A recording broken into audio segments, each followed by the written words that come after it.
And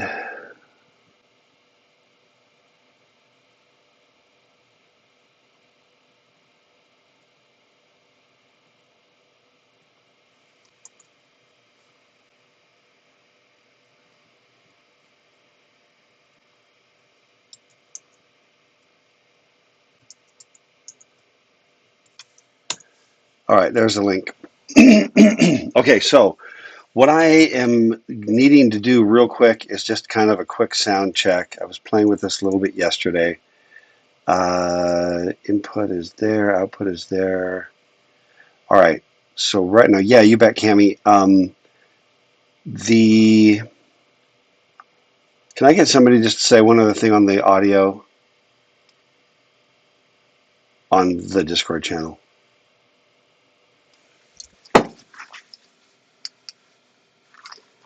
Anybody? Anybody? Bueller. I need one of you to say something. Yep, got it. Thank you. And then I just need to.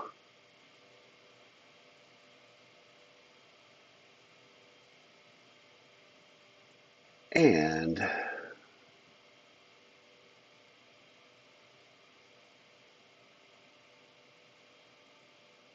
huh.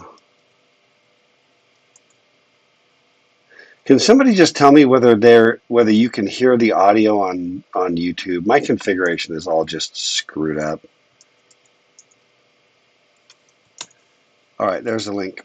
Okay, so yeah, burning question. Can you hear, really two questions. Can you hear me on the YouTube stream? Somebody not me. And second, can you hear other people's?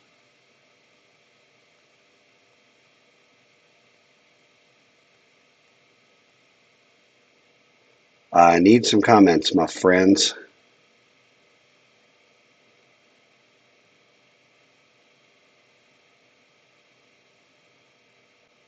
Okay.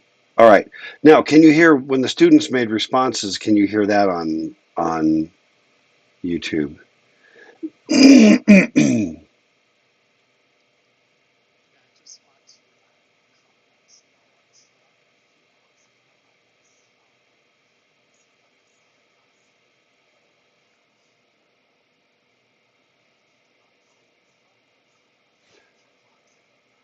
Wait, who did this, Andreval? What? Who?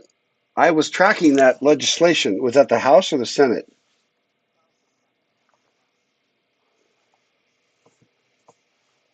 Okay. I got excited because I saw an article. Yeah, please. I don't even care which one we stick with, really, because we'll adjust our lives to whatever it is.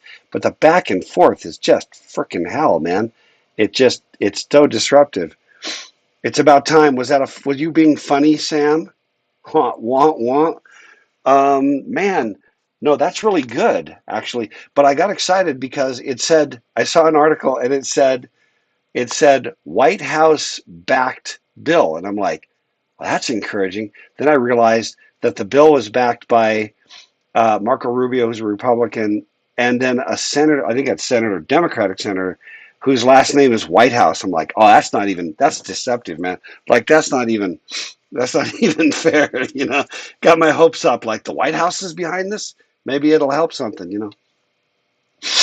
Yeah, and I think what's interesting about that is a hot mic. Somebody, Josh, maybe a hot mic. Everybody all the states have the option of staying with standard time, but standard time is the one that kind of has the clocks, before we set what we just did. So standard time was the time in the winter. Hey, Josh, you got a hot mic. Josh, hot mic.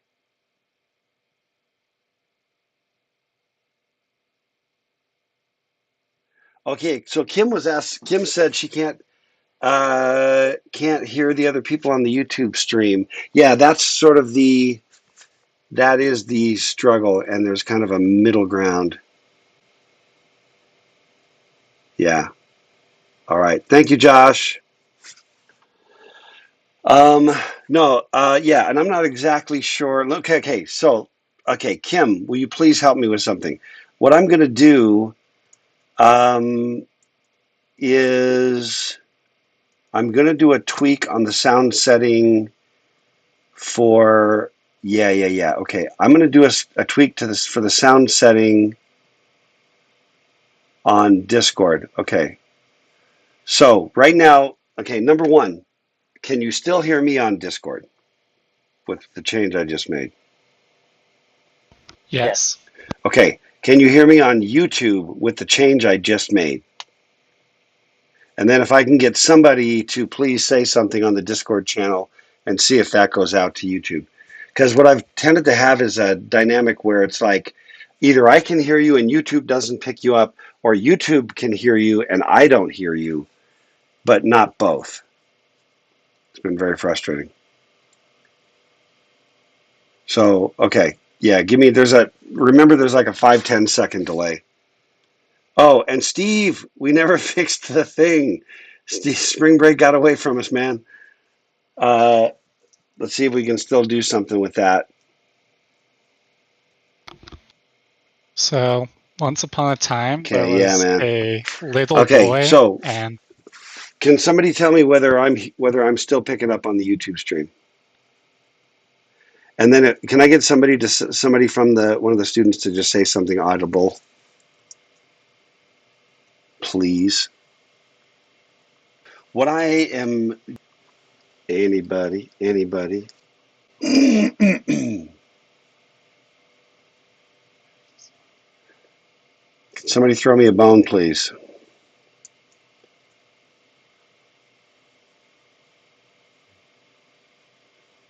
Just wants to go onto the YouTube and listen. Okay, I can see Frozen was talking.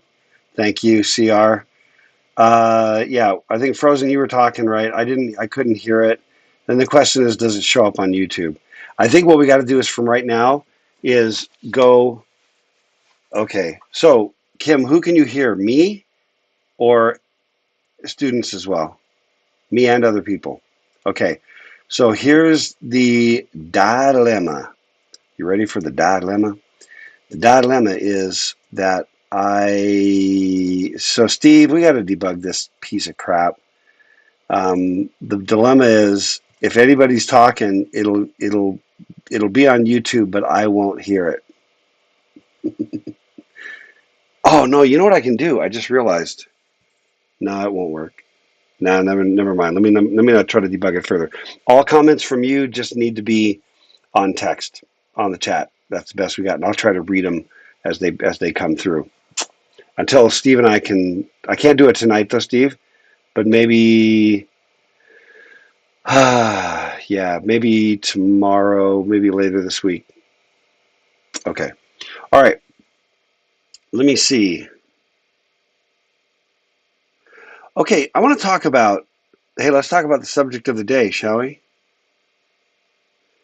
Um, anyway. Any updates on you following the war in Ukraine? Um, it's interesting. It's outside my area of expertise. The big joke is we're all shifting now on social media from being experts on, um, experts on epidemiology, and now we're all experts on, international relations, foreign affairs, and Soviet nuclear policy. Um, but it is, I think, but that doesn't mean we shouldn't talk about it and go get educated. Because I think one of the things I think that social media has done. Tell me how you feel about all this. As always, this is interactive, so let me know what you think. But one of the things that I think social media has done. This is kind of the topic of the week before last that we didn't really fully get to, although we've hit social media quite a bit. But one of the things that I think social media has done is things hit and then we start to get flooded by information. And some of the information is real, some of the information is not. We deal with misinformation, we deal with competing big lies, Everybody now who disagrees with your opinion is fake news, and the notion of what objectively constitutes truth is just lost. So there's a bunch of crap going on, right? That I think is a little problematic. But one of the things that is really good is that things hit now, and because of the internet, um, Dave said, "I'm honestly surprised Zelensky isn't dead yet." Yeah, me too. Me too.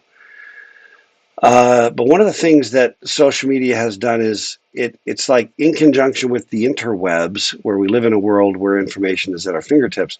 Something hits, the dialogue goes boom, and um, and then we actually get more educated very quickly.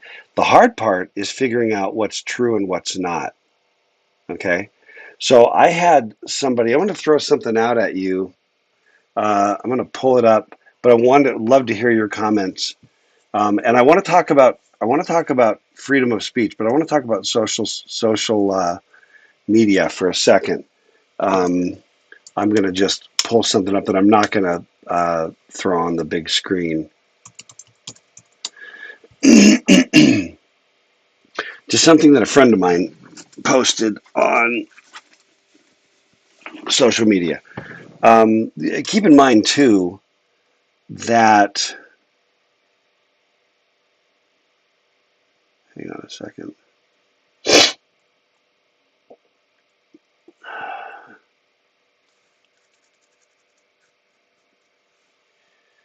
Just a second.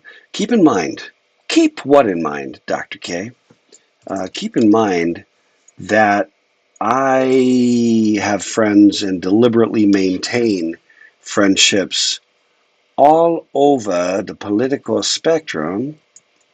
And the reason that I maintain friends all over the political perspective is I don't want to, even if there are perspectives that I get from my friends across the political spectrum, left, right, and center, that I find abhorrent and reprehensible and with which I strongly disagree.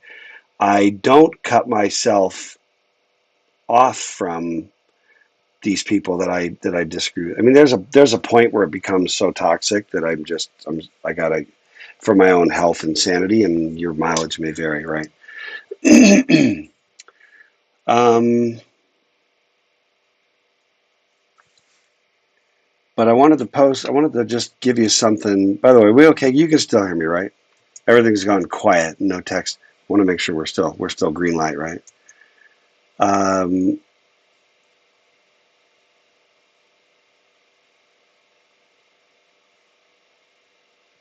I'm trying to find. I should have had this ready. I apologize. Where is it? This, by the way, what I'm going to share with you when I can. I thought it wasn't that long ago. Maybe it was.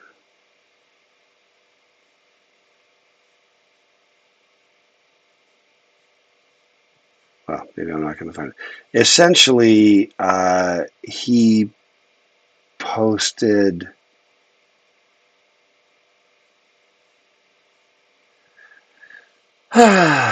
Essentially, he was saying, I don't believe anything, because you can't trust the news. This particular individual leans very, very far to the right. I think it would be entirely fair to suggest that he was categorically what would be described as an anti-vaxxer. I'm not, I'm not like passing judgment on his perspectives. I'm just telling you that they are far, far to the right of mine. Okay, that's all I'm saying. And then, obviously he has passion for his viewpoint. And yeah, crap. I thought I had it just like, boom, it's right there. Let's just grab and go. I really wanted to read it just to do it justice. But basically, his punchline was, I can't trust the news. Okay, thank you, Andreval. You can still hear me.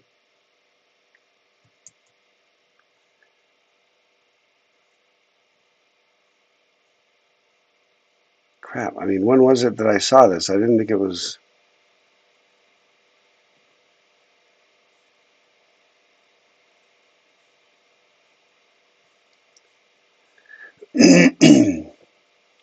Anyway, what he basically said was, I'm sorry, I'm really sorry. What he basically said was, you can't trust any news, and therefore it was almost like I don't trust anything. And I just wanted to get your opinion. What do you do in a world of social media, in a world of mainstream media that has gotten more targeted, right? I mean, you have a weird situation, unprecedented in my lifetime. And remember that I was around when televisions were black and white. I know I'm going like, and back in my day, and you can go, okay, boomer, and you're not going to offend me.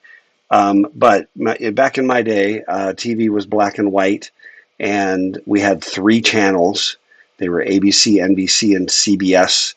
So you literally had only three sources, and then you had like usually a local newspaper and a regional newspaper.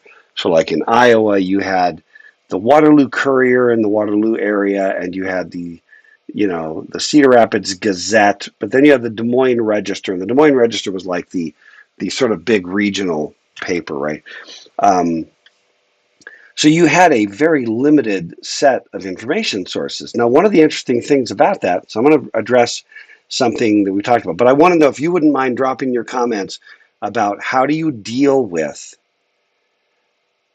what I'm talking about, the polarizing of truth and information. Okay, so again, go back to my childhood where you had three channels.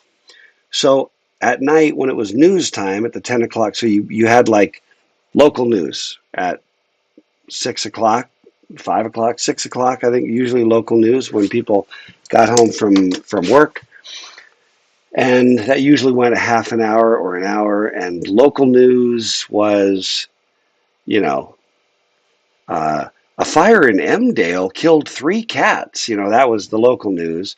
And then the evening news, the 10 o'clock, well, there was usually an evening news. Maybe there was a 10, maybe the evening news was at 6. And then there was like local news at 10 or whatever. I think that was it, a half hour local news at 10 o'clock. But in any case, one like for an hour a night, there was the news, and you watched the news.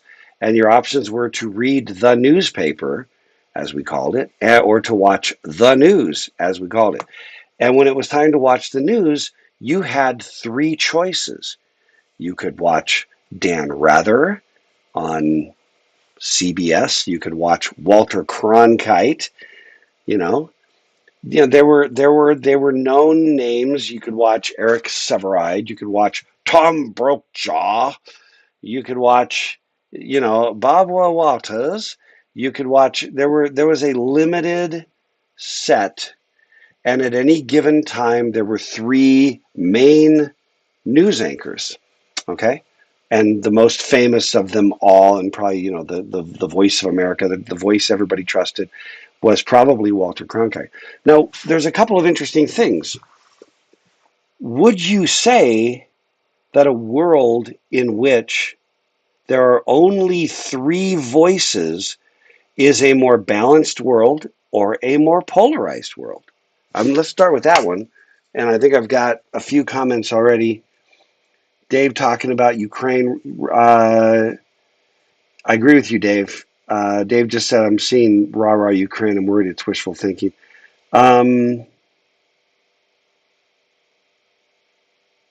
Yeah, so Brandon, I was actually on his feed.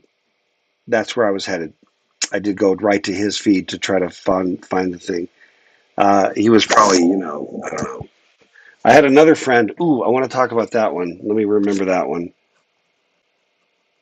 I had a friend who was put in Facebook prison just this last week for posting something for making a post in opposition to white supremacy. He was put in Facebook prison because the censors at Facebook have no sense for irony and no ability for any kind of nuance, which I want to talk about. Dave said I was watching, and I'm going to come back to my Walter Cronkite comment. We're a little sedate here today. Is it spring break hangover? Were you guys all like doing Jello shots in Cancun or something? Like, what happened to you? You are you are more sedate than I'm used to you being. Dave said I was watching some street reporting in Russia. Some civilians don't believe Ukraine has been invaded. Right? Right? This is the big lie. Okay, so on the weekend, I was talking with my son about the big lie. Okay, trivia question. How many of you know where the term the big lie, quote, the big lie, close quote, comes from? What is the document where the phrase the big lie was coined?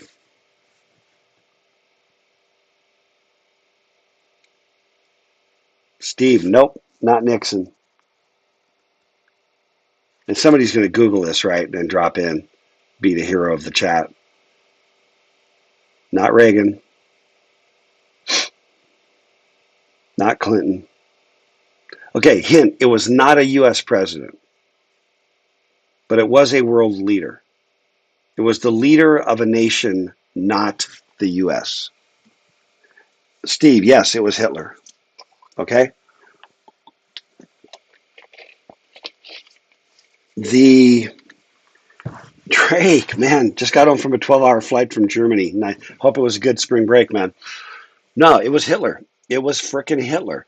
And where he wrote about the big lie was in Mein Kampf. Okay? Now, this is an interesting question about censorship and information. Mein Kampf is still banned in certain provinces of Germany. I don't think it's banned in the entire country of Germany. It was. But here's my question, and I have another. I'm going to step away, but I've got the headphones. You can still hear me. But I won't. I want to just talk for a second. I got to grab a book that I need to show you. But what do you do? So more. Drop your comments, okay, in the chat. But what do you do? You understand why Germany, of all places, would want to ban something like Mein Kampf by Hitler, right? But my question is, do you ban it? I went after having this deep conversation with my son. But Hitler was basically, hey everybody, Hitler was basically disclosing his strategy. He's the one talking about that if you just tell a big enough lie, and the bigger the better, you tell a big enough lie, boldly enough, the truth becomes confused. The truth, let's go back to who was it, Dave? Yeah, Dave talking about Russian people on the street don't believe Ukraine's been invaded because you're controlling information. Others are too scared to really talk about it. Propaganda wheel is strong in Russia. Yes, Dave. Okay, man. Suddenly, man, so many things, so much backlog, but there's so much, man. Think about 305G, man. It's the you don't even have to worry like, what are we going to talk about in a class about computers and society? Why would that be a topic? All you got to do is hit the news. By the way, do you like the meme? And by the way, that's actually two memes. I stuck them together just because the second one seemed to be weirdly and aptly descriptive of the picture.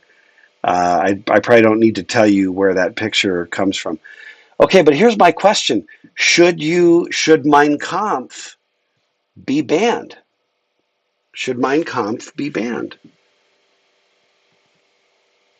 Hitler was, I gotta say the most, as far as I can calibrate, I haven't known every human being in the history of the world.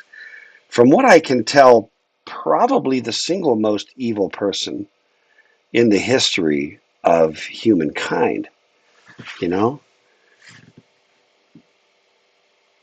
do you ban the book? And what's interesting is I went looking after we had this conversation. I I went looking on Amazon for a copy of Mein Kampf. Now I have, in my library, books that I have and have read include, the Communist Manifesto by Marx, right, and Engels.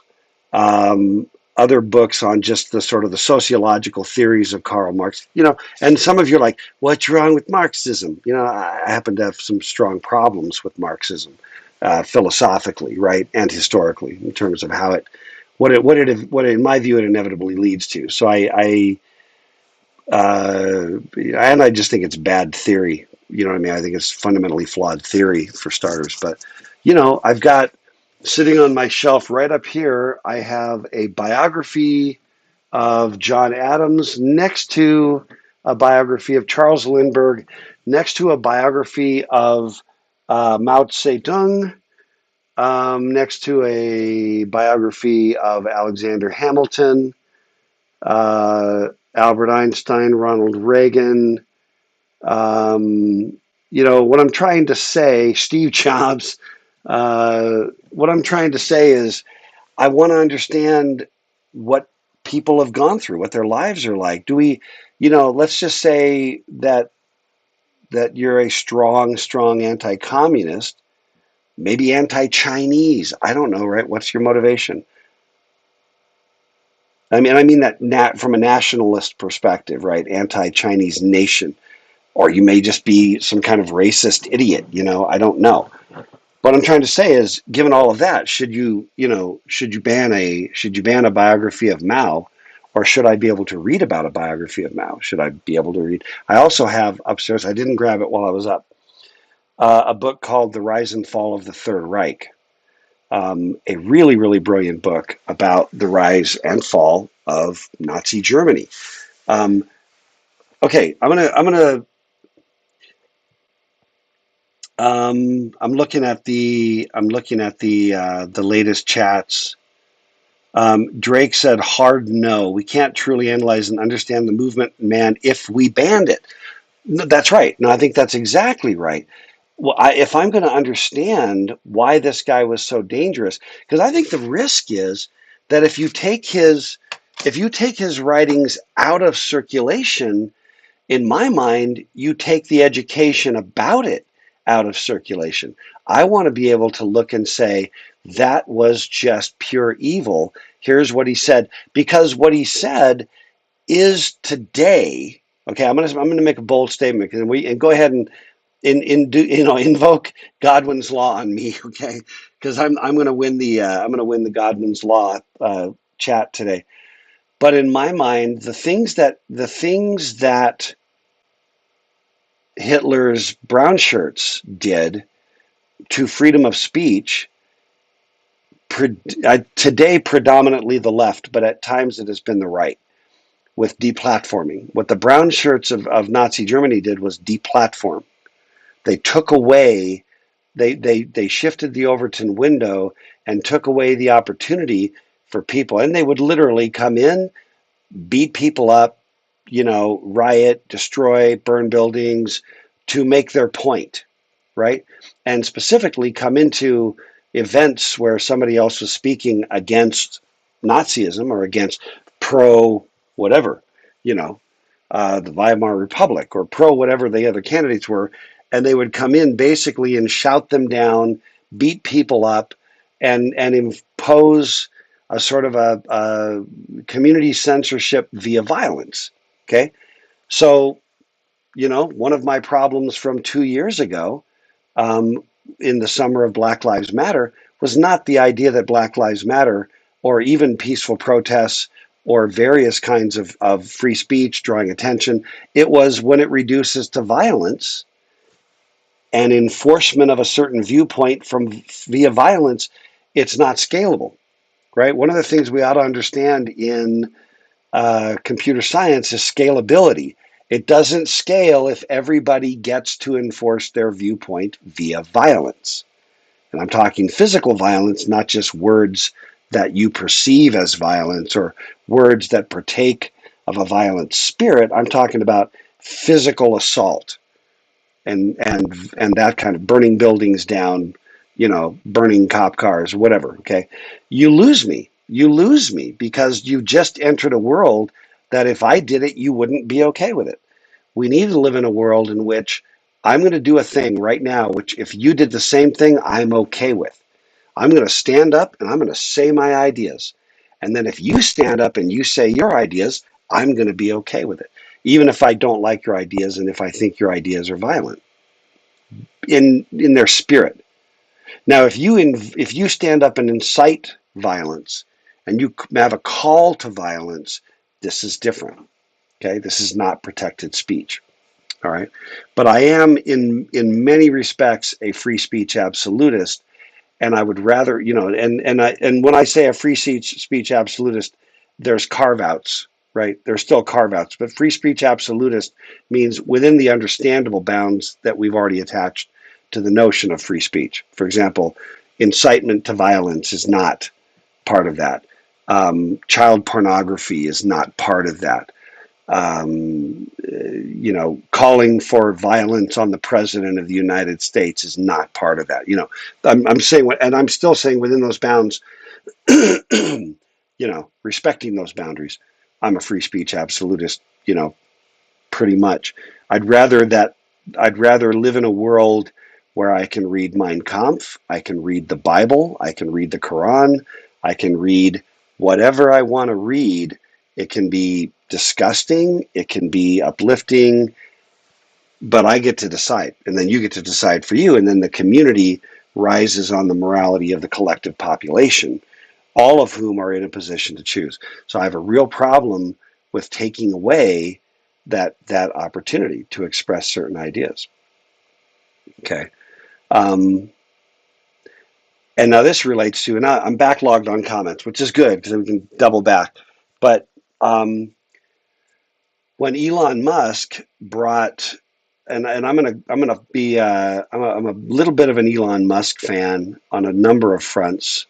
I mean I don't I wouldn't do everything Elon Musk did or does, but I'm just saying I'm a bit of a fan. But he brought the Starlink satellites into position, and then was asked by what Ukrainian government to shut off the Russian news source, and he's like, no.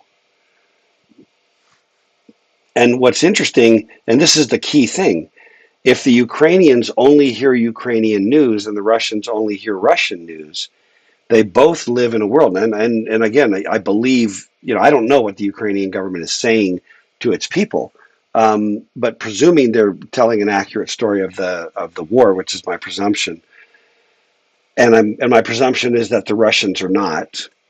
If I'm wrong, then may God have mercy on my soul.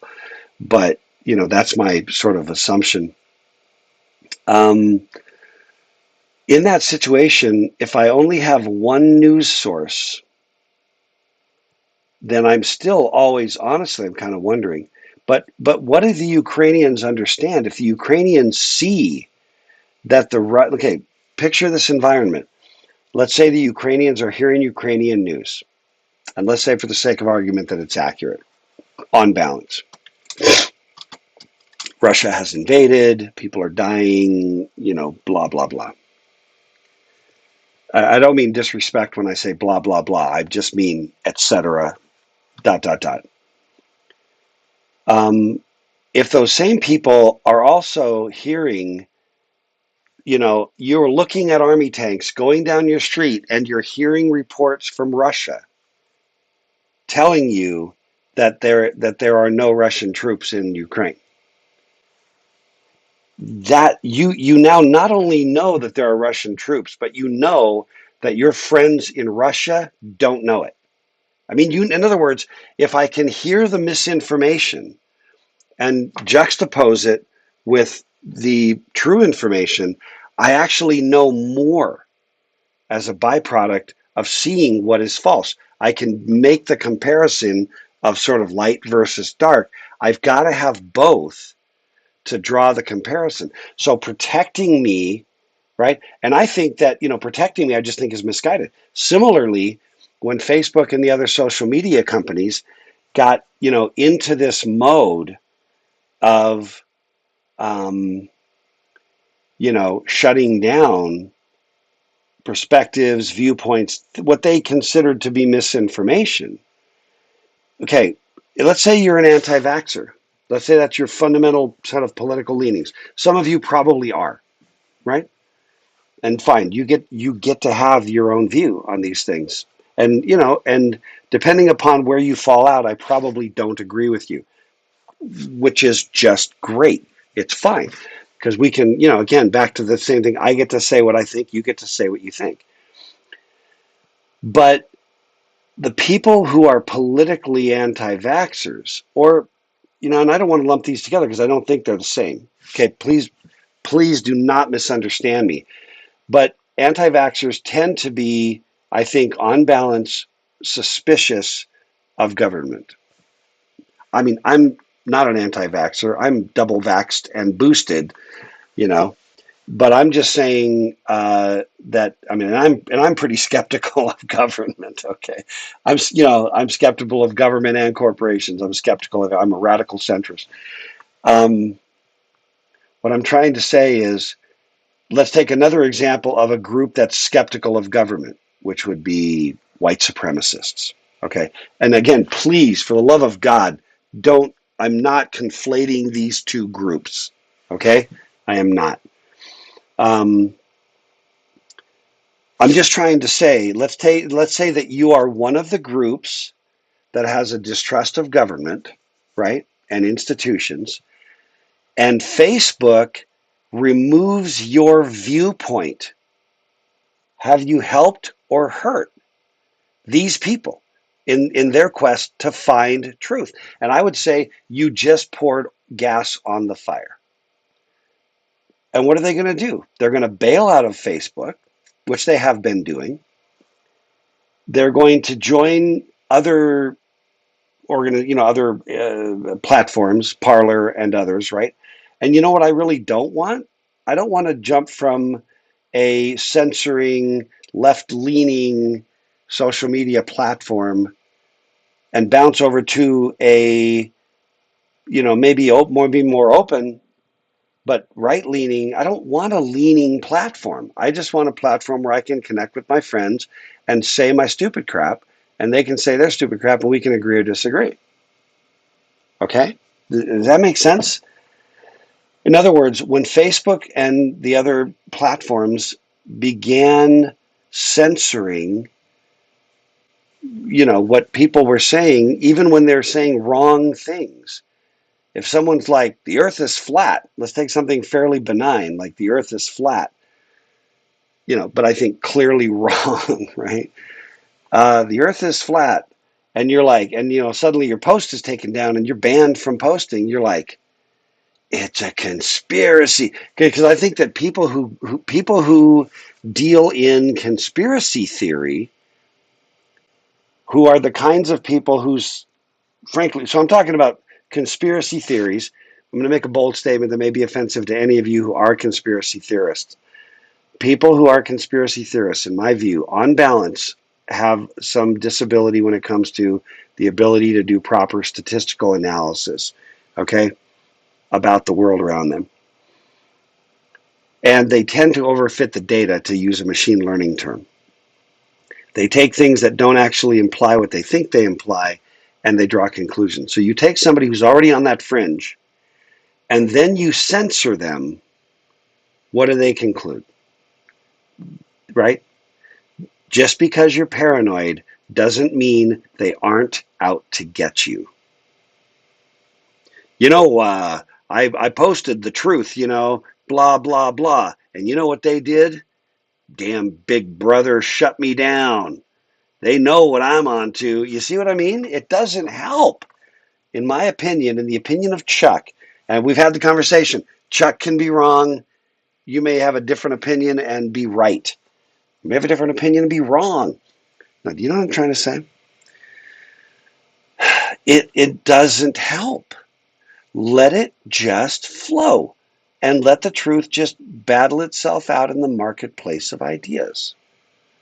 And the line, I do think there's a line, you know, if there's a site on Facebook that's trolling for child pornography. I think it should be shut down, and there's certain people should go to jail. This is not a victimless crime. Okay. But no, I think that so after our discussion about the big lie, I went looking for a hardbound English copy of Mein Kampf on Amazon. Couldn't find one. Not like in print or anything like that. I could find German ones. I could find some, used book, whatever. And I don't know if there's a policy on Amazon about Mein Kampf. But dang it. I in the same way that I'm reading currently The Rise and Fall of the Third Reich, and I've read, the Communist Manifesto. I want to understand. I've read 1984. Okay, I saw an article recently about the most banned books in the United States. And the most banned book, like over the last 5 or 10 years, from the article I read, was 1984. Now that is just insane. And I'm going to jump to the comments. I've been ignoring the comments. And remember that everyone's got to read a second book, and 1984 is a valid book on the list. And I think it should be required reading. One last thing about 1984, which I finished rereading. The first time I read that book was in 1984. I was 24 years old. I reread it and finished it last year.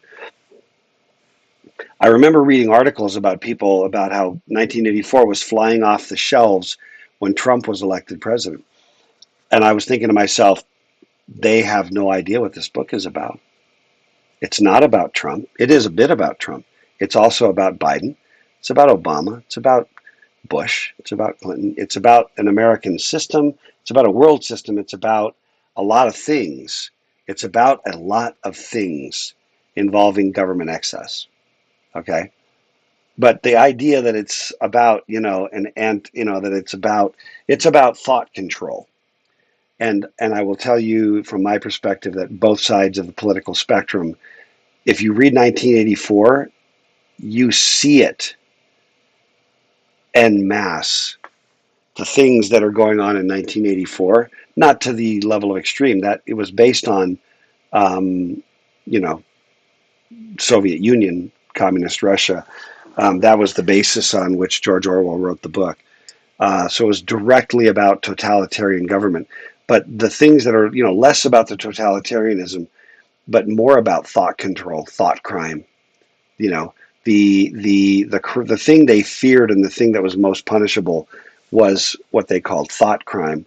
And in my view, again, I think in 2022, I think the left is slightly more guilty of this than the right. But I believe that both sides, especially at the extreme fringe, exercise punishments for thought crime at various degrees, manifested most kind of boldly by cancel culture for thoughts. And it's one thing to go on Ellen and say, I think child porn should be legal. That would be one thing, and it's another thing to just say, I think all lives matter and lose your job, or whatever, you know what I mean? Things that have actually a point of debate, that are legitimately debatable topics, if we can have a nuanced conversation. Hope that makes sense.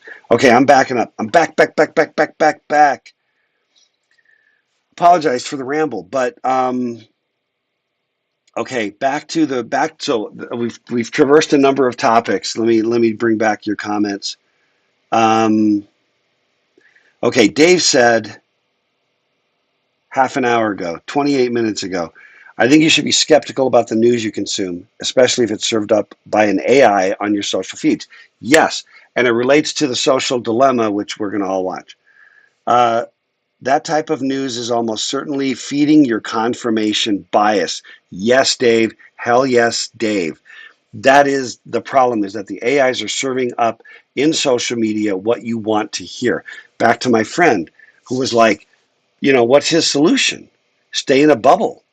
No, I think the solution is hitting all the news sources you can hit. Understand? Do you know of 10 news sources Do you know of, 10 bloggers across the spectrum? Do you know of, can you, how broad is your collection? Because my point is that you don't have to just say, well, all mainstream media is corrupt, which, in my opinion, is a true statement. Okay. I don't believe there is a sinless mainstream media. They're all going after a sliver of a demographic, in my opinion, and they're growing their markets by catering to the converted. Back in the day, Walter Cronkite just delivered the news. I asked this question earlier. In a generation where there was only 3 news channels, on the one hand, you could say, I only have 3 to choose from. But understand that that cuts both ways. If you're Walter Cronkite, you have to speak to the market. You're not competing for the Sean Hannity, right, vote. You're not just competing for the Joy Behar vote.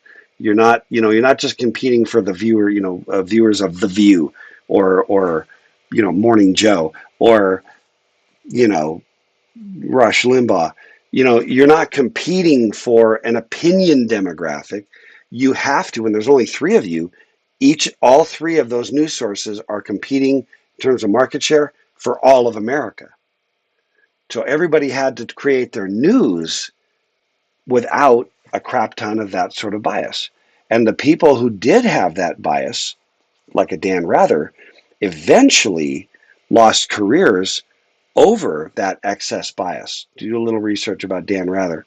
Um, uh, I'll give you an example. Back in a day before cable news and all the rest of it, I used to watch both Republican and Democratic national conventions when I was a kid.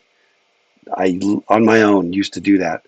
And I remember in the 80s, and Dan Rather was covering the Republican National Convention. I watched both conventions. So I watched Dan Rather at both conventions.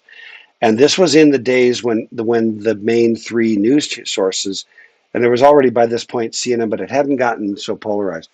And I just remember him, you know, it's like I remember him during the Democratic, convention saying things like, and the big question, who will be the nominee and what will be this candidate's vision for America, and then during the Republican convention, it was like, and the big question is going to be how many interruptions will there be from the plants that they have in the audience that they pay to cheer, and how long will this smear campaign continue? It was like this my experience was a tangible pivot and began. I'm not blaming it all on Dan Rather. I'm just saying there was a pivot where the bias was coming out, where in the days of Walter Cronkite you never saw that kind of overt bias. I know that Dan Rather was a Democratic apologist.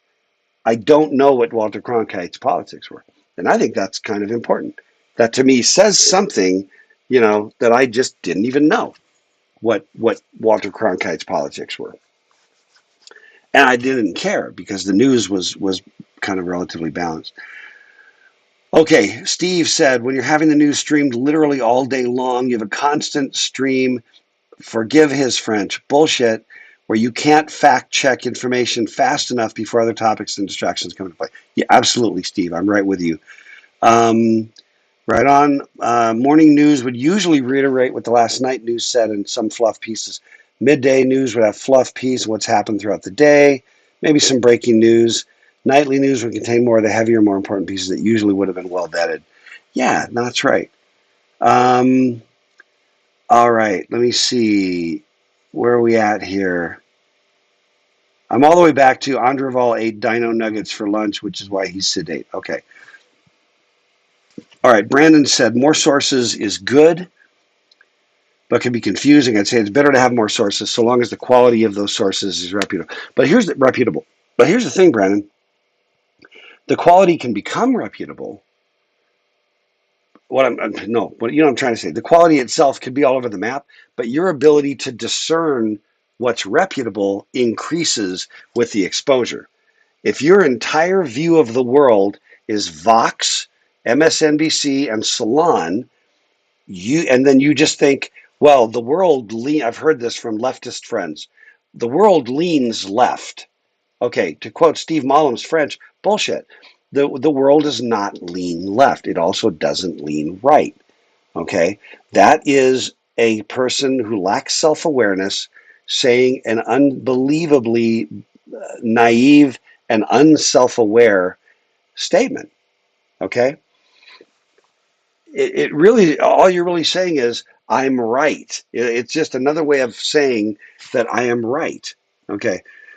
So anyway, back to Brandon. If you never believe anything because there's so many options and the truth is so sparse, that's as good as saying I have no idea, no desire to find out what's real. That's like saying ignorance is strength, right? Which I believe comes from 1984. Does it not, Brandon? I think that was ignorance is strength. I think was a quote from 1984. Um, I'm better if informed by not even attempting to start out the real from now. No, right on, Brandon. Absolutely. I mean, right on, right on. Back to should we ban Mein Kampf? Drake said hard no. Can't analyze it or understand the movement. And one other thing I just want to say, when you see both sides where the misinformation is, it can actually energize and activate you to do something, right? If I'm in Ukraine and I see the Russian, this is where I agree with Elon Musk. If I'm in Ukraine, a citizen on the ground, and I see the Russian news and I'm going, you have got to be kidding me. I understand what I'm up against with the Russians, and I think it energizes me. If all I hear is what the Ukrainian press, media, which I have no idea how it operates, how independent it is, I don't know. But if that's my only source of information, then it has a risk of just, I hear what's true. Again, I'm ostensibly saying that that's what's true. I don't know that for a fact. Um, But if I see both sides, it can get me moving like, oh my gosh, you've got to be kidding me. All right. Let me see. Brandon said, better to have the info available with clear preface about the piece of info that's in question. And it's why I think it's pretty dumb not to be able to find many of Hitler's original speeches on places like YouTube. I absolutely. I mean, I think they're worried about people are going to go, and go find those, and then next thing you know, everybody's going to be Sieg Heil. I think the people who are going to go Sieg Heil are already finding each other in, wherever. I don't know where they meet, the dark web, whatever that is. I don't know, right? But they seem to find each other, and there's a black market, and the black market actually makes it more appealing. You know what I mean? In a sense, it's a little bit like pornography. The more hidden and sort of titillating it is, in many respects, the more sort of buzz it generates, in the underground. Um, Not a fan of pornography. I'm just saying, that there is a thing when it's sort of underground, versus kind of out there. Drake said, everyone, if anything, everyone, it should be required reading. Yeah, I kind of agree. Okay, Brendan said, I have a hard time rationalizing banning books. There's a lot to learn. Okay. Now, have you guys, again, I'm now, I am 25 minutes behind, but catching up. I wanted to talk about, I read a banned book recently. Apparently I read 1984, which was the most banned book. I was going through a list of banned books. It includes, uh, Huck Finn and Tom Sawyer, abundant use of the N word, right? I mean, and there's still what's real, again, man, that's an interesting question, right? You can just say, no, it's offensive. I agreed, especially by modern standards. I think even by old standards, it was offensive. But by modern standards, absolutely. Once again, though, what do you get when you read it, when you understand it? Um, Harry Potter books, from the folks worried that their children are going to suddenly be running around going Expelliarmus and or just sort of anti-Christian values, right, with witchcraft and sorcery. That's where some of that comes from. To Kill a Mockingbird, another one that was famously banned. But the big shocker to me, 1984. But one that hit the news real recently was a book, a graphic novel by Art Spiegelman called, I have my own copy, called Mouse. It is, I just finished this yesterday. And the reason that I became aware of it was because it had been banned. Um, if it hadn't been banned, I probably wouldn't have heard. That's the other thing too. You want to guarantee a book becomes number one, ban it somewhere. And Mouse was banned, I think, like in a middle school, junior high. Okay, which I again don't agree with. Right? Um, it is a graphic novel, and I highly recommend it. I'm trying to find just a, it's a graphic novel. So you have, you know, it's cartoon. In the graphic novel, um, Jews are mice, Nazis are cats, and sort of local, friendly local Poles, Czechs um, are pigs. Just going to see if I could find you one. But the artwork is amazing. That's some of the artwork. And, but anyway, I don't know if I can. I mean, but here's what it's doing is telling the story. Art Spiegelman's father, who survived Auschwitz and survived all of that, and is telling him the story. And then Art is an artist who is creating the graphic novel. Man, I wanted to show you. It's okay. Here's an example of, there's the cats that are the Nazis. You can see there's the mouse who represents, in that case, I don't know if that's the father, but anyway, and there's actually a second book which I'm beginning to read like tonight. It tells the story of the Holocaust, but it does so in graphic novel format. So it actually, in a sense, takes away some of the horrific humanity, because it's pigs and mice and cats. And in my mind, it's exactly the kind of book I would want my middle schooler to read, to understand, pop out the other side with an understanding of what happened in the Holocaust in a way that doesn't just like throw, Schindler's List at you, or throw, other things that I think should be sort of required viewing. And it's a thing that in the history of humanity we should never, ever, ever forget, so that it doesn't repeat itself. But anyway, but I really recommend it, highly recommend it. Um, and again, I only learned about it because that's what I went upstairs for, was my two copies, Mouse 1 and 2. Isn't that artwork just fantastic? Just from an artwork perspective. Anyway, I highly, highly recommend it. Okay, we got 12 minutes. Never gonna catch up. So Brandon said there's a lot to be said, something to be said about maturity level. Absolutely, absolutely. I agree with you, Brandon. Maybe don't have children read a book about rape, murder, etc., but those should be available. Agree. In my view, and I don't know if you were responding.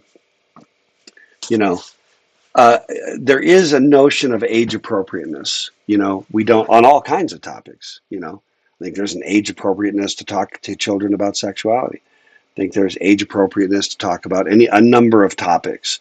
Um, but I believe that, in my view, if I have somebody who is middle school, junior high, I would have no problem. My children or grandchildren, I would have no problem with them reading that book at middle school or junior high age. I think it begins to be maybe the right time. I wouldn't read it to my kindergartner. They would have no way. They would have no way to place that information into any kind of reasonable context. Okay, where are we at? So I appreciate you saying that, Brandon. I think it's right on. Yeah, Jake said, where do we stop in banning books that might be evil or offending? Who decides? Right. That's also big. Who decides which books should be allowed to exist, which should be burned? Pretty soon, we're Fahrenheit 451. Another great book, classic, should be required reading, Ray Bradbury. Um, Far worse than a few crazy people following Hitler's teachings, right? And here's the other kind of key thing, Jake. Um, those crazy people are going to find and follow Hitler's teachings anyway, in my opinion. All we do is make it more exciting and make it more conspiratorial. Yeah, Matthew, we certainly can't forget who Hitler was, what happened as a people. We don't want to fall into the same kinds of persuasions motives, right? Dave said MLK was also accused of inciting violence. That's right. I think I mentioned I recently, a couple months ago, finished reading the autobiography of Martin Luther King. He didn't write an autobiography, but it was a collection of his journal writings and things sort of cobbled together in autobiographical form. Brandon said, was that a response to Matthew? I think it was.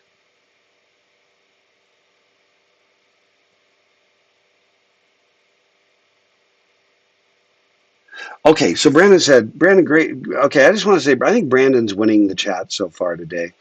Brandon said, just really great comments. Just high praise for the comment. Great comments all around. Sorry, everybody, but you suck and Brandon wins the chat.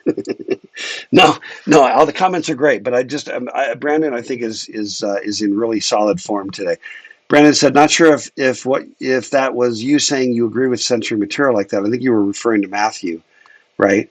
Um, but if so, I'd also argue that you lose the ability to understand the subtlety and the slippery slope that led to an average person following a cause like Hitler.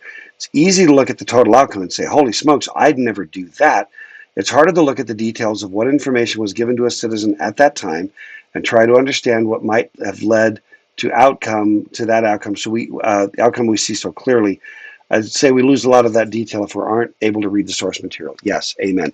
And by the way, this is why I just want to say, if you believe that there is a societal wrong, and your answer, like Black Lives Matter as an idea, as a thing, as a rallying cry for certain kinds of protest, and your answer is to burn buildings, then I just think you're in the bullcrap zone.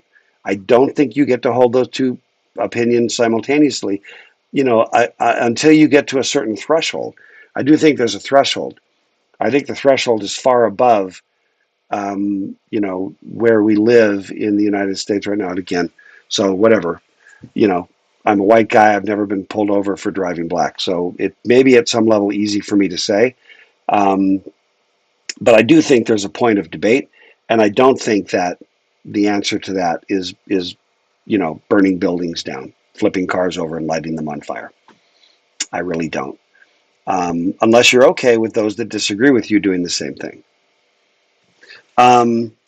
Drake said, I would ask the question, though, is calling/inciting violence something that falls outside the bounds of free protected speech?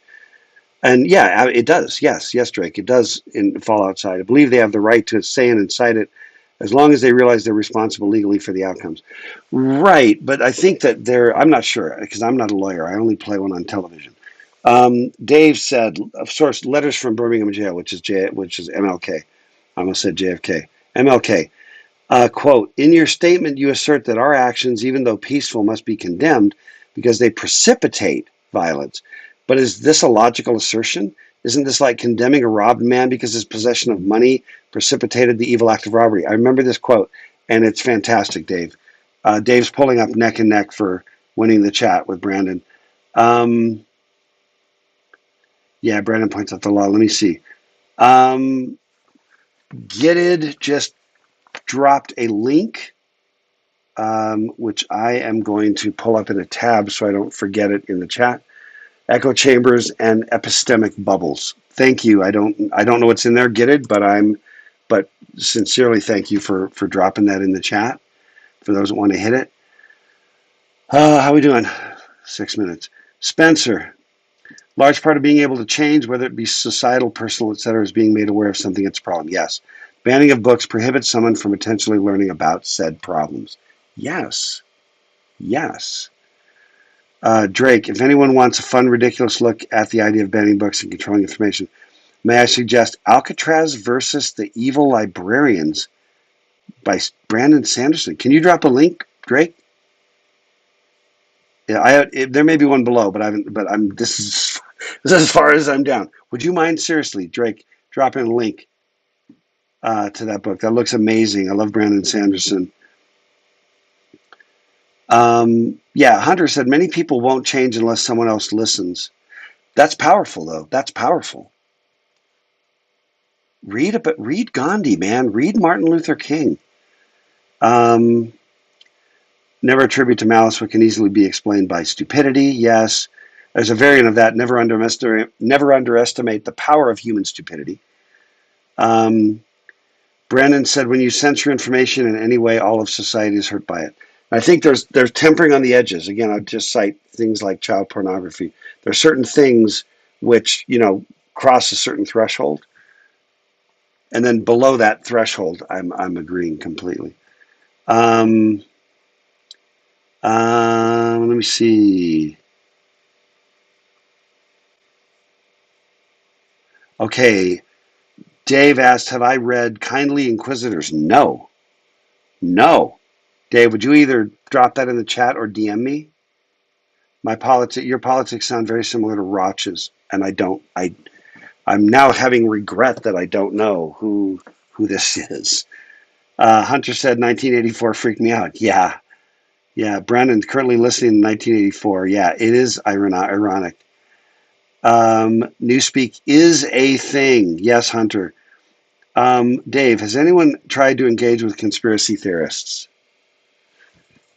Okay, here's what happens when I engage with conspiracy theorists. Suddenly it's just like this. I'm just like, uh-huh. Yeah, that's what happens. It's not productive. Talk to the hand.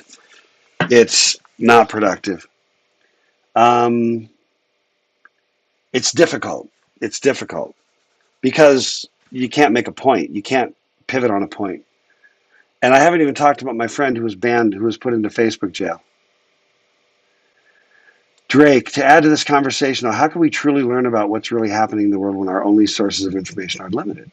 I think that's why independent media, social media had such a rise. Yeah. And the problem is, as somebody else pointed out earlier, the problem is that they serve up what you want to hear. That's the big challenge. Brendan said read 1984 last year. Definitely was eye-opening to see all the parallels, right?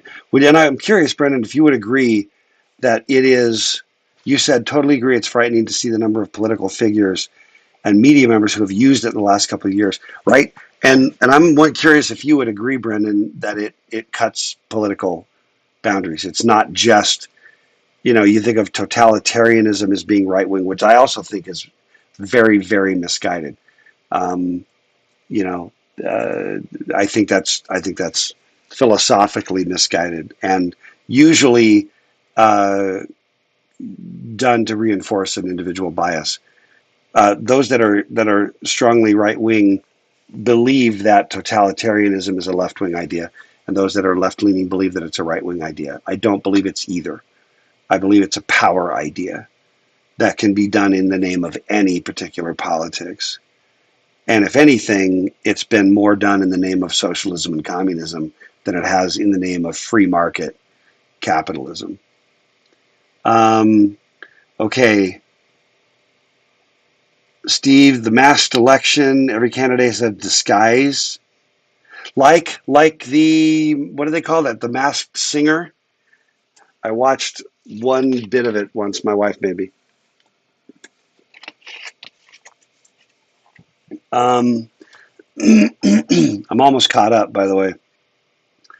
Matthew, I definitely think there's something to focusing more on the actual personal views and goals rather than expecting them to match all of the views of their political party. Love to find a candidate who has great ideas that are compromises. Yeah, man, me too.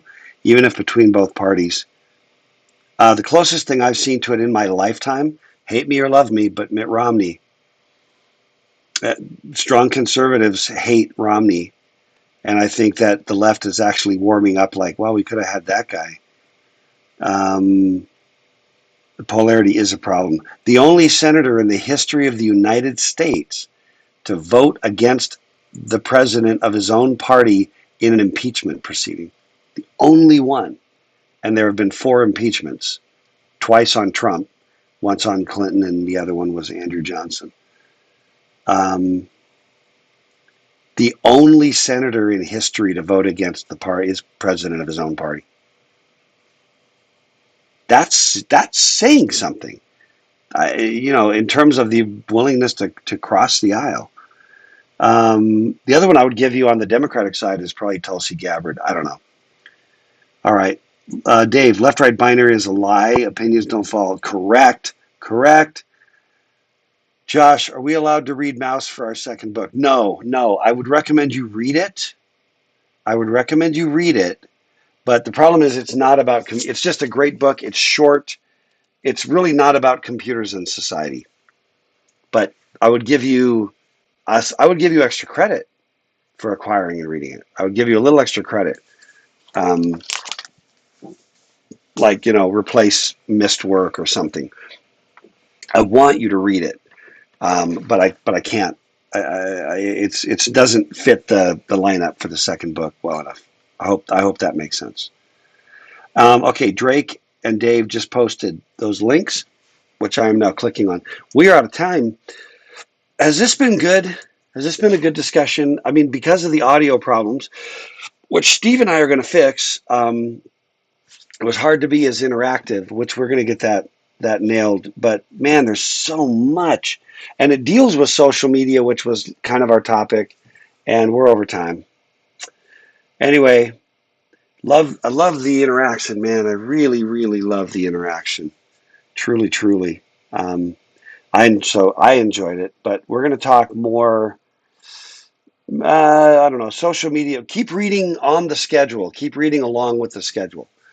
But there should be readings that you can mark down what having done the readings. I think that's set up correctly. Okay, my friends. I'm going to be in Helena, Montana on Thursday.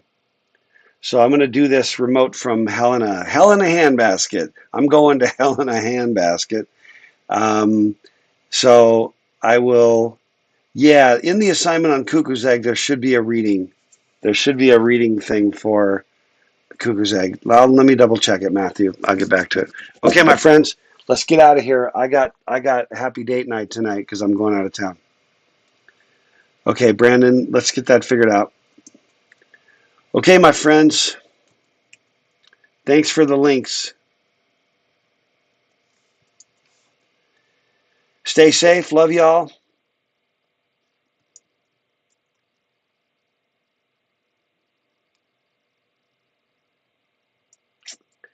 Okay, my friends.